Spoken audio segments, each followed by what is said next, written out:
Hello student, आपका स्वागत है हमारे YouTube channel mathematics Abhishek Kumar में। आज का टॉपिक है समांतर माध्य निकालना। क्लास 10th वाले बच्चों के लिए लेकर आए हैं समांतर माध्य कैसे निकलेगा। ध्यान देना कि समांतर माध्य कैसे निकलता है। आई बात समझ में। क्वेश्चन ये है कि चर दिया है और बारंबारता। चर को बेटा यक्स से डिनोट करते हैं, दिखाते हैं, ठीक है, और बारंबारता को एफ से। आई बात समझ में। ये चर का मान दिया है, ये आपका चर का मान दिया है, और ये दिया है बारंबारता का मान। ये चर का मान और ये बारंबारता का मान। समांतर माध्य का फार्मूला होता है बेटा सिग्मा एफ एक्स बटे सिग्मा एफ। फार्मूला याद कर लो। फार्मूला क्या होता है?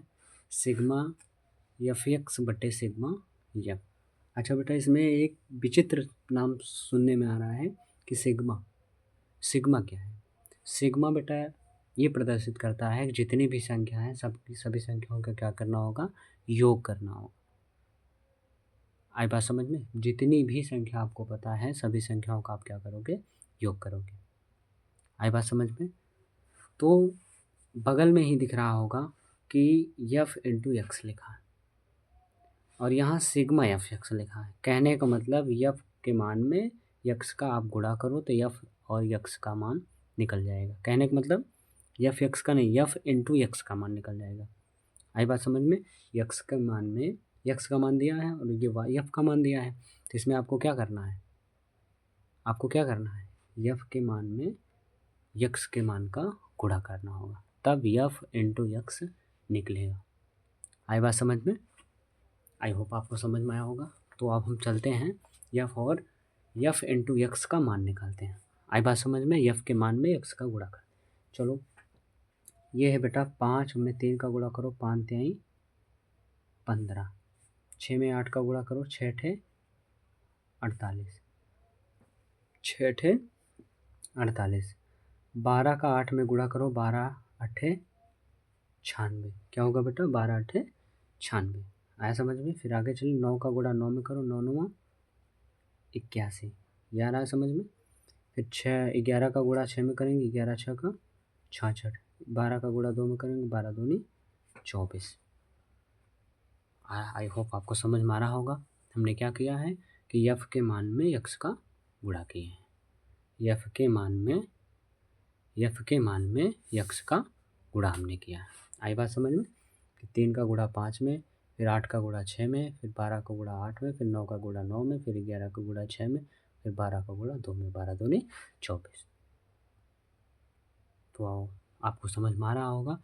अब बेटा यहाँ से हम निकालेंगे सिग्मा एफ का मान। सूत्र में हमें किस चीज़ की ज़रूरत है? सिग्मा एफ और सिग्मा एफ एक्स का। सिग्मा एफ और सिग्मा एफ एक्स का। तो सिग्मा एफ का मान निकालेंगे यहाँ से हम इसे ऐड करके। आई बात समझ में।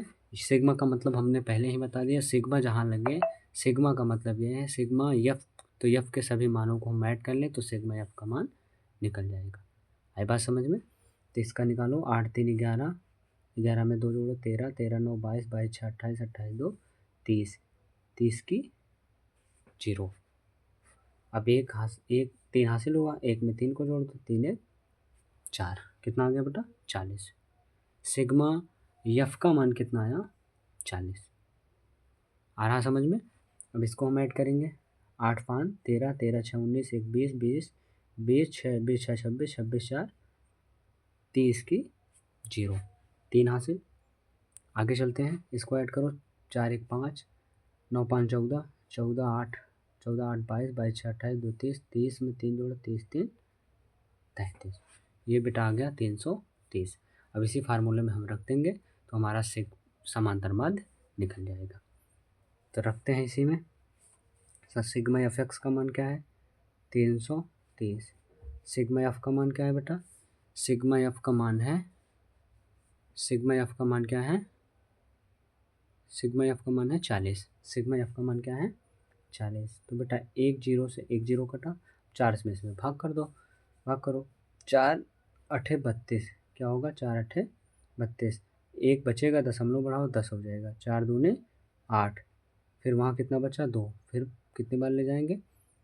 0 बढ़ जाएगा, 20 हो जाएगा। 4 5 20। तो आपका आंसर कितना आ गया? समांतर माध्य बराबर आ गया समांतर माध्य बराबर ये आया है 8.25। ये आपका राइट आंसर होगा। तो आई होप आपको समझ में आया होगा। आप स्क्रीनशॉट ले सकते हैं। वीडियो पसंद आए तो लाइक शेयर सब्सक्राइब करें। पेन देखकर आप लोग हंसना मत बेटा, 3 रुपए वाले पेन लिए हैं, इसमें हंसने की कोई बात नहीं है, ठीक है। कोई चीज़ बड़ी या छोटी नहीं होती। आई बात समझ में? आगे चलते हैं। तो बेटा कभी कभी क्वेश्चन में इस तरह पूछता है क्वेश्चन कि आपको समांतर माध्य दे दे और उसमें कोई के स्थान पे एक्स वाई जेड कुछ भी दे सकता है, तो उसमें उसी का मान पूछ सकता है। जैसे यहाँ के का मान पूछा है, समांतर माध्य दिया है, तो वही फार्मूले के हिसाब से हम इस सवाल को भी लगाएंगे। इसमें घबराने की कोई बात नहीं है। तो आइए समय को वेस्ट न करते हुए हम आगे बढ़ते हैं। ठीक, क्वेश्चन दिया है यदि निम्नलिखित आंकड़ों का समांतर माध्य 21.5 हो तो के का मान ज्ञात कीजिए। यक्स की वैल्यू दिया है, यफ का वैल्यू दिया है। यक्स क्या है, इसमें चर है। यफ बताए थे क्या है, बारंबारता। और यहाँ बेटा यफ और इंटू एक्स का मान निकालेंगे। किसका मान निकालेंगे? यफ इंटू एक्स, क्योंकि यफ इंटू एक्स की आवश्यकता क्यों पड़ती है? हम लोग देखते हैं कि फार्मूले में क्या लिखा है कि समांतर माध्य बटे, अगर हम यहाँ सिग्मा ना लगाएं तो इसमें स्पष्ट होना चाहिए कि मान कहाँ कहाँ से पूछ रहा है, यफ और इंटू एक्स बटे यफ। ये बात समझ में आई? सिग्मा क्यों लग रहा है? सिग्मा लगने का मतलब ये है कि यफ के मान को सभी जोड़ना है और यफ इंटू एक्स के मान को सभी को जोड़ना है। यफ इंटू एक्स के सभी मानों को जोड़ने के बाद यफ के मानों को जोड़कर उसमें भाग करेंगे तो हमारा क्या निकलता है? समांतर माध्य लेकिन बट यहाँ क्या निकालना है? के का मान। तो आइए देखते हैं, ये दिया है। अब हम इसका क्या निकालेंगे बेटा? F into x. F into x निकालोगे तो ये मान निकलेगा 5 का 6 में गुणा किए तो 5 छक 30, क्या निकला बेटा? 5 छक 30। 15 में 4 का गुणा करो तो 15 चौका 60। समझ में आ रहा है? 25 का गुणा 3 में करेंगे बेटा तो क्या आएगा? 3 पचे 15, 3 दूनी 6, 6 1 7, कितना आ गया बेटा? 75। और 35 में के का गुणा करेंगे तो ये आएगा बेटा 35 के। आ रहा समझ में? फिर 45 में 2 का गुणा करेंगे तो आएगा बेटा 90। क्या आएगा बेटा? 90। ये यहाँ तक आपको समझ में आया होगा। अब हम इसको क्या करते हैं? पहले सवाल में हमने क्या बताया कि यहाँ सिग्मा एफ की वैल्यू को ऐड करो और इसमें सिग्मा एफ एक्स की वैल्यू को ऐड करो, इस फार्मूले में रख दो, आपका मान निकल जाएगा। तो आइए हम सबसे पहले क्या करेंगे बेटा? सिग्मा एफ की वैल्यू निकालेंगे। किसका मान? सिग्मा एफ का। यहाँ से देख रहे हो आप लोग कि के दिया है तो के में ये सब ऐड नहीं होगा बेटा, तो पहले के लिखेंगे, ये चर राशि है, बाद में क्या लिखेंगे? अचर राशि के। अब इसको जोड़ लो सब मान को। 6 4 10, 3 13, 13 2, 13 में 2 जोड़ो हो जाएगा 15। कितना होगा बेटा? 15। तो ये हो जाएगा के प्लस 15। यहाँ तक आपको समझ में आया होगा। फिर अगली बार चलेंगे इसमें भी वैसे करेंगे हम। 35 दिया, 35 क्या है? यहाँ सिग्मा जगह कम है, डायरेक्ट लिखते हैं 35 के प्लस, सबको ऐड करो, ये हो जाएगा बेटा 5 5 6 3 9, 9 में 7 जोड़ो, 9 7 16, 16 में 9 जोड़ो बेटा 25, 16 में 9 जोड़ेंगे कितना आएगा? 25। तो ये आ गया 255। 255। यहाँ तक आपको समझ में आया? तो आगे बढ़ते हैं। अब हम फिर से लिखेंगे इस फार्मूले को। समांतर माध्य बराबर क्या दिया? सिग्मा एफ एक्स बटे यन। बेटा सिग्मा एफ को क्या लिख सकते हो? यन भी लिखा जा सकता है। यन क्या दर्शाता है कि एफ के सभी मानों को हमको क्या करना है? ऐड करना है। आई होप आपको समझ में आया होगा। हमने क्या बताया कि यन किसको प्रदर्शित करता है बेटा? सिग्मा एफ के मान को। किसको प्रदर्शित करेगा? सिग्मा एफ के मान को। तो समांतर माध्य में ये कभी घबराने वाली बात नहीं है कि सिग्मा एफ एक्स बटे यन देखकर हम ये यन कहाँ से आ गया। आई बात समझ में? तो घबराने की कोई दिक्कत नहीं। यन बराबर आप बताओगे क्या है? सिग्मा एफ का मान है, सिग्मा एफ के योगों का मान है। आई बात समझ में? सिग्मा एफ क्या होता है? एफ के योगों का मान। तो ये यन क्या होगा? एफ के मानों का है। सॉरी, सिग्मा एफ के योगों का नहीं, सिग्मा एफ का मान होगा। आई बात समझ में? तो आई होप आपको समझ में आया होगा। और एक चीज़ और, यहाँ समांतर माध्य बराबर क्या दिया बेटा? 21.5। क्या दिया है? 21.5। उसी फार्मूले पर हम रखेंगे। रखने की वाली बात यह है कि 21.5 बराबर ये हो जाएगा, सिग्मा एफ एक्स की वैल्यू क्या है? 35 के प्लस 255, 35k प्लस 255 बटे k प्लस 15, इसके बटे 1 करके हम क्या करेंगे बेटा, तिरछा गुणा करेंगे। आ रहा समझ में। अब इसका गुणा इसमें करेंगे, इसका गुणा जब इसमें करेंगे तो ये आ जाएगा 21.5k प्लस 21.5k प्लस, अब इसमें 15 का गुणा इसमें करेंगे तो 15 पचे 75, 15 पचे 75, 15 पचे 75, हासिल कितना हुआ बेटा 7, 15 का नम 15, 15 में 7 जोड़ो 22, 22 के कितने लिखेंगे बेटा 2, कितना लिखेंगे 2, हाथ लगे 2, एक अंक पे दशमलव था इसी वक्त लगाते चलेंगे। फिर 15 दूनी 30, 30 2 32। आई होप आपको समझ में आ रहा होगा। आगे बढ़ रहे हैं हम, और इसका गुणा बेटा इसमें हो जाएगा, ये हो जाएगा 35k प्लस 255।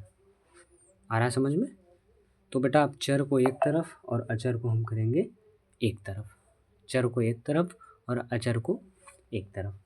अब देखो, अगर हम इसको इस तरफ ले जाएं और इसको इस तरफ ले आएं, कोई दिक्कत नहीं है ना, ये बात समझ में। किसको, इसको इस तरफ ले जा रहे हैं और इसको इस तरफ, या इसको इस मान को इस तरफ और इस मान को इस तरफ ले आएंगे तो ये हो जाएगा बेटा, दो तरीके से लगा सकते हो, या के मान को आप उस तरफ ले जाओ या अचर वाला पद इस तरफ ले जाओ। आया बात समझ में। तो इसको हम इस तरफ ले जाएंगे तो ये हो जाएगा बेटा 35k माइनस 21.5 के बराबर, और इस मान को हम इस तरफ ले आएंगे 322.5 माइनस 255। आ रहा समझ में। अब बेटा 35 में से 21.5 को घटाना है। अब यहाँ पर हम समझा रहे हैं कि 31.5 में से 31.5 नहीं है, 35 में से कितना घटाना है बेटा, 21.5 घटाना है। यहाँ दशमलव बढ़ा के 0 बढ़ा देंगे, ठीक। अब बताओ, यहाँ से 1 हासिल जाएगा 10, 10 में से 5 गया बेटा 5, यहाँ बचा 4, 4 में से 1 गया 3, और ये आ गया 1। कितना है बेटा 13.5 के। यहाँ कितना आया 13.5 के। आई होप आपको समझ में आ रहा होगा। आई बात समझ में। ये तो आसानी से घट जाएगा बेटा, ये वाले मान को इसमें से घटाना है, आपको कोई दिक्कत नहीं है। इसमें से जब आप इसको घटाओगे तो ये 5.5 का कोई, इसको ऐसे उतार लेंगे, इसको ऐसे उतार लेंगे। अब बताओ, यहाँ से 2 में से 5 तो घटेगा नहीं, 2 में से 5 को घटाएंगे तो यहाँ से एक हम उधार लेंगे, उधार लेने के बाद ये 12 हो जाएगा, 12 में से 7 गया, वो 12 में से 5 गया, आ गया बेटा 7। यहाँ फिर वही काम करना, 11 था, 11 में से 5 गया, आ गया बेटा 6। कितना आया 67.5। कितना है बेटा 67.5। अब k इक्वल टू लिखेंगे बेटा, क्या लिखेंगे, k इक्वल टू लिखेंगे 67.5 बटे 13.5, 13.5। अब k इक्वल टू बेटा, दशमलव दोनों का सेम है, हट जाएगा, 675 बटे 135। दोनों मान 5 से कटना चाहिए, लेकिन हम 31 से जब इसमें भाग करेंगे तो ये मान कितना बार आएगा, 5 से कट जाएगा, लेकिन काट के हम आपको दिखा रहे हैं 5 से ही। ये हो जाएगा 5 एकन्नम 5, यहाँ कितना बचा 1, हो जाएगा 16, 5 तिहाई 15, 5 7 35। आ रहा समझ में। फिर से 5 एकन्नम 5, 1 बचा, हो जाएगा 17, ओहो 5 तिहाई 15, 2 बचा, 5 बचे 25, 135 हो जाएगा। काटने में कोई थोड़ा सा दिक्कत हुआ, उसके लिए माफ़ी चाह देंगे। 5 से काटो, 5 एकन्नम 5, 5 एकन्नम 5, यहाँ 1 बचा, 17 हो जाएगा, 5 तिहाई 15, 2 बचा, 5 बचे 25, इसको काटो बेटा, 5 दूनी 10, और ये 3 बचा, 5 7 35, 5 7 35। अगर 27 में 5 का गुणा करो, 5 7 35, 5 दूनी 10 तिहाई, अब इसको कट जाएगा, पूरा मान कितना आ गया 5। आई होप आपको समझ में आया होगा। आप स्क्रीनशॉट ले सकते हैं। वीडियो पसंद आए तो लाइक शेयर सब्सक्राइब करें। धन्यवाद। तो 2 तरीके से इस सवाल को हम बता दिए, समांतर माध्य कैसे निकलता है, आपको समझ में आया होगा, ठीक। वीडियो में कोई त्रुटि हुआ होगा तो बेटा क्षमा करना, अभी पहली बार यूट्यूब पे आए हैं। धन्यवाद। वीडियो पसंद आए तो लाइक शेयर सब्सक्राइब करें। धन्यवाद।